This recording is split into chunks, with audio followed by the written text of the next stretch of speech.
हरे कृष्णा। मेरा नाम है डॉक्टर प्रतीक चौहान। आज हम यहाँ व्याख्या करेंगे श्रीमद् भगवद गीता अध्याय नंबर 2 श्लोक नंबर 47। श्लोक है कर्मण्ये वाधिकारस्ते माँ फलेषु कदाचन माँ कर्मफल हेतुर्भुः माते संगो स्वकर्मणि। यानी कि भगवान श्री कृष्ण यहाँ अर्जुन से कह रहे हैं कि तुम्हें अपना कर्म कर्तव्य करने का अधिकार है, किंतु कर्म के फलों के तुम अधिकारी नहीं हो। तुम ना तो कभी अपने आप को कर्मों के फलों का कारण मानो, ना ही कर्म करने में कभी आसक्त हो। अब यहाँ पर दो चार बातें बहुत समझनी जरूरी हैं और ये श्लोक मैं समझता हूँ कि आज के समय में बहुत मुख्य श्लोक है, खास करके उन लोगों के लिए जो कि मोटिवेशनल चीज़ों में एकदम आ जाते हैं और जो कि मोटिवेशनल वीडियोस को बनाते हैं। क्योंकि जब मोटिवेशनल वीडियो हम बनाते हैं तो पहले हम फल के बारे में सोचते हैं, कर्म की चिंता हम बाद में करते हैं। अब आप ये सोचोगे कि बिना फल की इच्छा के कर्म कैसे कर सकते हैं? जी हाँ, क्योंकि सभी पूरा विश्व आज यही कहेगा कि बिना फल की आकांक्षा के कर्म हो ही नहीं सकता है। लेकिन यहाँ पर भगवान श्री कृष्ण बिल्कुल उल्टी बात कर रहे हैं कि तुम्हें अपने कर्म करने का अधिकार है, किंतु कर्म के फलों का तुम अधिकारी नहीं हो। इसका मतलब ये नहीं है कि आप केवल कर्म करो फल आपको मिलेगा, नहीं। इसका मतलब यहाँ पे कुछ और है। ठीक है, मैं आपको बताता हूँ कैसे। कर्म करने का अधिकार है, फल का नहीं। यानी कि जब आप कर्म करेंगे तो फल के तरफ से आपका ध्यान हटा लीजिए, क्योंकि कर्म करने वाले केवल एक आप इंडिविजुअल हो। फल देने वाली पूरी की पूरी समष्टि है, पूरी की पूरी सृष्टि है। कर्म निकलता है एक से और फल आता है अनेक से। अनेक से मेरा मतलब है कि फल आता है विराट से। अब कर्म आपने किया है, फल देने के लिए आपकी भी आकांक्षाएं हैं, आपके आस पड़ोस में जो लोग रहते हैं उनकी भी आकांक्षाएं हैं, ये जो सृष्टि है उसकी खुद की भी एक आकांक्षा है और जो परमात्मा है उसकी भी एक इच्छा है। तो फल आता है वहां से। तुम ना तो कभी अपने आप को कर्मों के फलों का कारण मानो।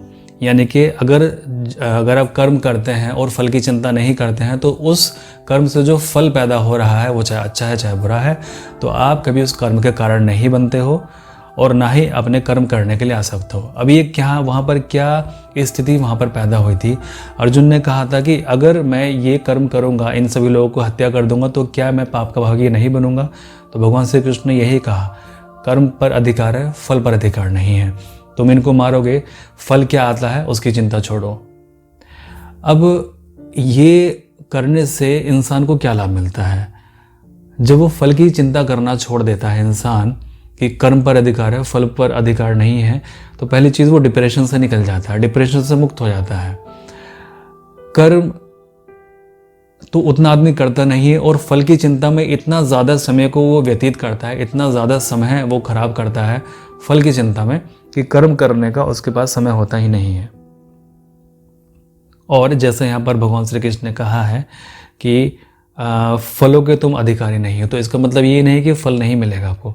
फल आपको अवश्य मिलेगा, क्योंकि अगर कर्म करने के बदले अगर फल नहीं मिलेगा तो फिर ये सृष्टि किसी काम की ही नहीं है, फिर तो परमात्मा हो ही नहीं सकता। क्योंकि अगर इतना समर्पण करने के बाद, आप अपने आप को पूरी तरह समर्पित करने के बाद कि मैं कर्म करता हूँ, फल की मुझे जरा सी भी आकांक्षा नहीं है, और उसके बाद भी यदि फल नहीं मिलता है तो परमात्मा नहीं हो सकता है।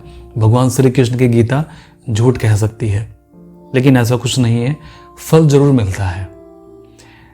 अब ये जो श्रद्धा होती है वो कैसे होती है? ये जो पूर्ण समर्पण होता है वो कैसे होता है? आप कहीं रास्ते में चले जा रहे हो, एक व्यक्ति का पर्स नीचे गिर गया है, जस्ट आप उसके पीछे चल रहे हैं तो तुरंत आपने उठा के उसको दे दिया। ये होता है निष्काम कर्म, कि पहले आपके मन के अंदर कोई फल की इच्छा नहीं थी, आपने जस्ट उठाया और उसको दे दिया कि आपका पर्स गिर गया था और वो आपका लेके चला गया।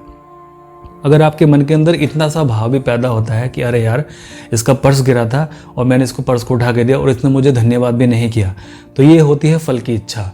और ये ऐसा नहीं थी कि वो तुरंत आपके दिमाग के अंदर आ गई थी, या फिर एक धन्यवाद की लालसा से आपने वो पर्स उठा के उसको दिया, ऐसा कुछ नहीं है।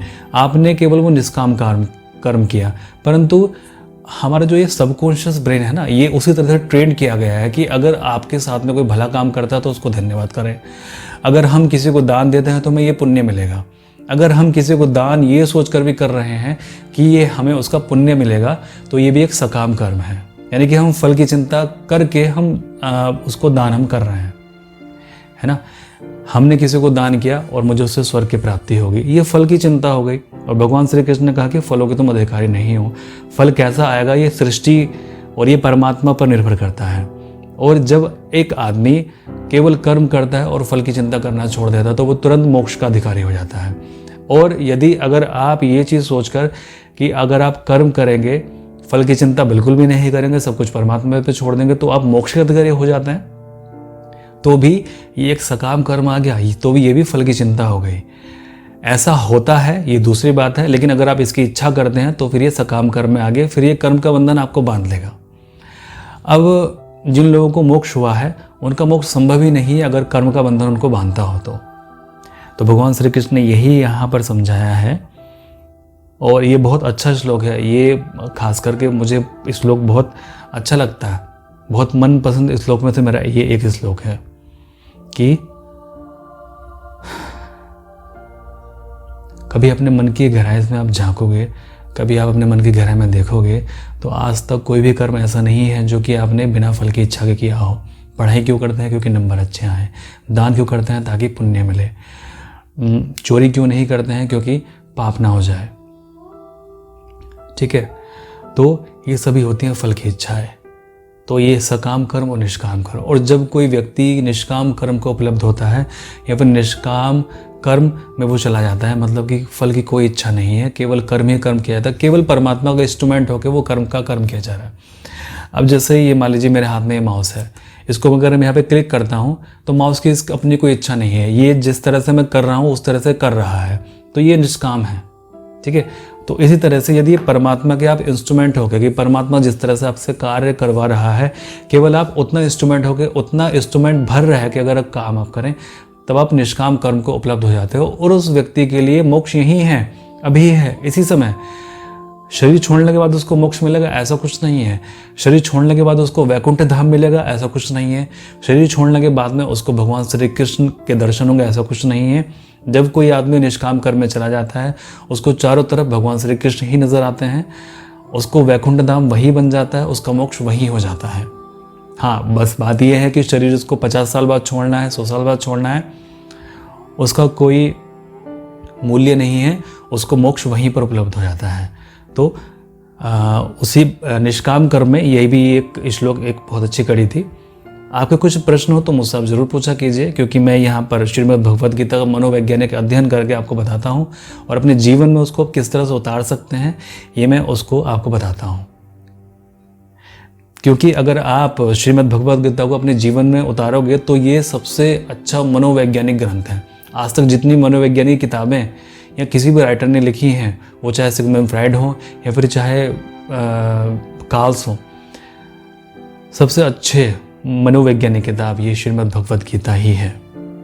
आध्यात्मिक किताब में इसको नहीं कहता हूँ, मैं कहता हूँ कि इसको मनोवैज्ञानिक किताब, क्योंकि इसमें पहली बात तो इसमें मनोवैज्ञानिक तरीके से हम भगवान श्री कृष्ण ने इंसान के मन को बहुत अच्छे से पढ़ा है, साथ में उसका निवारण भी दिया है कि अगर आप अपनी अवेयरनेस को जमीन से उठाकर आसमान तक ले जाएं तो आप मुक्त हो जाओ हमेशा के लिए। तो ये मनोवैज्ञानिक विश्लेषण के साथ में मनोवैज्ञानिक संश्लेषण भी उन्होंने किया है, साइको एनालिसिस के साथ में उन्होंने साइकोसिंथेसिस के साथ में किया है, जबकि साइकोसिंथेसिस कभी आज तक कोई कर नहीं पाया है, जो कि भगवान श्री कृष्ण ने हमें दिया है। तो हम अगर जीवन में आगे बढ़ना चाहते हैं और खुश रहना चाहते हैं हमेशा के लिए, तो हमें श्रीमद् भगवद गीता को समझना होगा। पढ़ना तो बहुत दूर की बात है, रटना भी बहुत दूर की बात है। मैं उन लोगों को पागल समझता हूँ कि जो कि श्लोक रट के बैठ जाते हैं, इस पूरी गीता को 5-5 बार 6-6 बार रट लेते हैं, वो मूर्ख हैं वो लोग। अगर आपसे संस्कृत भी नहीं पढ़े जा रहे और केवल आपने उनका भावार्थ समझा और उसको अपने मन के अंदर उतार लिया, भगवान श्री कृष्ण ने जो आपसे कहा अगर आपने वो समझ लिया, उसके मन के अंदर आपको अपने उतार लिया, भगवान श्री कृष्ण का कही हुई हर एक बात आपने समझ ली, तो आपका जीवन सफल हो जाता है। परमात्मा सभी का भला करे।